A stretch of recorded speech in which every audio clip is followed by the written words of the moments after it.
All right, today we're diving into one of the most incredible, most profound ideas in all of science. We're talking about the equation that literally dictates the shape of our universe.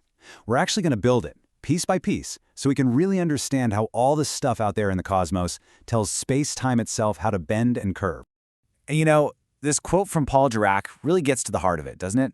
Einstein's equation, it's not just some dry formula. It's like a piece of mathematical poetry. It's a single sentence that somehow describes the entire universe with this just breathtaking elegance. So let's see how he wrote it. Okay, here's our game plan. First, we'll get a handle on the huge problem Einstein was wrestling with. Then we'll basically become cosmic detectives, hunting for the clues to each side of his equation. First, all the stuff that fills the universe, and then the actual shape of space itself. And then, at the end, we'll put it all together and see what this amazing equation tells us about our expanding cosmos. So, let's set the scene. Picture it. It's the early 1900s. Newton's law of gravity, it's been the reigning champ for over 2 centuries. But some cracks are starting to appear. You can feel it in the air. Physics is on the verge of a massive revolution. And right at the center of it all was this huge question. Was it time for a totally new, better law of gravity? This right here, this was the giant missing piece of the puzzle. Einstein's earlier work was brilliant, right? It explained the path a planet or a beam of light would take if you already knew the curvature of space-time. But what was actually causing that curvature? What was doing the bending? That's the question he absolutely had to answer to complete his theory. Let's just compare the old versus the new for a second. On the left, you've got Newton's law. It's pretty straightforward. Matter density tells the gravitational field what to do. Simple enough. But for general relativity, Einstein needed something way more comprehensive. The goal was to find an equation where the geometry of spacetime on one side was set by all the different forms of matter and energy on the other. So, let's tackle that right side of the equation first, the matter and energy. What exactly is the stuff that generates gravity in this new picture? Well, in Einstein's universe, it's not just mass that creates gravity. It's everything. It's energy, it's momentum, it's even the pressure cooking inside a star. And to capture all of that information at a single point, you need more than just a number. You need this kind of multidimensional spreadsheet. Physicists call it the energy momentum tensor. Think of it as the ultimate detailed description of all the stuff that can possibly be a source of gravity. And this is really the core idea behind that tensor. It's not just one number, right? It's a whole grid, a matrix of information. Every single box in that grid tells you something different. It's not just how much energy is in one spot, but also which way it's flowing and how it's pushing or pulling in every direction. It gives you the complete picture. To make that a little more real, that T00 component, that's the one we're most familiar with. It's basically the density of energy, like the mass locked up in a star. But look at all the others. They're just as crucial. They tell you about the flow of energy, the density of momentum, and even the internal pressures and stresses within the stuff. All of it, every single part, sources gravity. Now here's a really important clue. There's this fundamental law of physics that says energy and momentum are conserved. You can't just create them or destroy them out of thin air. This physical law has a very specific mathematical signature, and here's the kicker.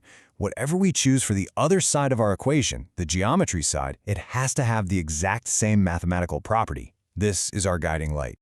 Okay, so with that clue in our pocket, let's hop over to the other side of the equation. Now we have to find some kind of mathematical machine that can perfectly describe the geometry, the curvature of space-time itself. And we can't just pull any old formula off the shelf. We need a mathematical object that's built from the very foundation of geometry, what physicists call the metric. The metric is like a master ruler for space-time. It tells you exactly how to measure distances and angles from point to point. Our job is to use that master ruler to build the perfect curvature detector. And here's the absolutely brilliant process they use to do it. Think of it like this. You start with the metric, that's your master ruler. For step 2, you look at how that ruler changes as you move around. In step 3, you combine all that information into one huge kind of messy object called the Riemann tensor. It has all the information about curvature, but frankly, it's too much. So for the final step, you do this sort of mathematical alchemy, simplifying and distilling it all down to find its pure essential core, the Einstein tensor. That's our perfect piece. And this is where the magic happens. Why is the Einstein tensor so perfect? Because, by this beautiful quirk of mathematics, it has the exact property we were looking for. It automatically obeys a kind of conservation law. what's called having zero divergence. It perfectly mirrors the physical conservation of energy and momentum we saw on the other side. The math and the physics, they just line up perfectly. It's incredible. Okay, we've got our two pieces. On one side, we have the geometry of spacetime. On the other, we have all the stuff that lives inside it. It is time to bring them together. So, on one side of the great cosmic scale, we place the Einstein tensor, G alpha beta. This is the pure distilled essence of spacetime's geometry. And on the other side, we place the energy momentum tensor, T alpha beta. This represents all the stuff, every bit of matter and energy that exists within that geometry. And there it is, the two sides brought together in Einstein's field equation. Left side, geometry. Right side, stuff. That equals sign means they are directly, intimately connected. And that 8 pi g sitting in the middle, that's just a conversion factor. You can think of it as the cosmic exchange rate that makes sure the equation works perfectly in the real world we live in. This is it. This is the dialogue between matter and the universe. Matter tells space-time how to curve, and in return, space-time tells matter how to move. It's this beautiful, dynamic, cosmic dance, and it's all captured right there, in that one equation. But this thing isn't just a pretty statement. It's a tool. It makes predictions about the real world. So let's see what it tells us about the universe as a whole. See, by plugging in what we know about all the stuff in our universe, we can use this equation to solve for its geometry, not just across space but through time. It literally allows us to watch the universe evolve from the past into the future. And one of its most amazing predictions is about how things dilute as the universe gets bigger. So take regular matter, like dust or stars. As the universe expands, that matter just spreads out into a bigger volume. Makes sense. Its density drops. But radiation, light, it's a whole different story. As the universe expands, not only does the light get spread out, but the light waves themselves get stretched, and this stretching actually makes them lose energy.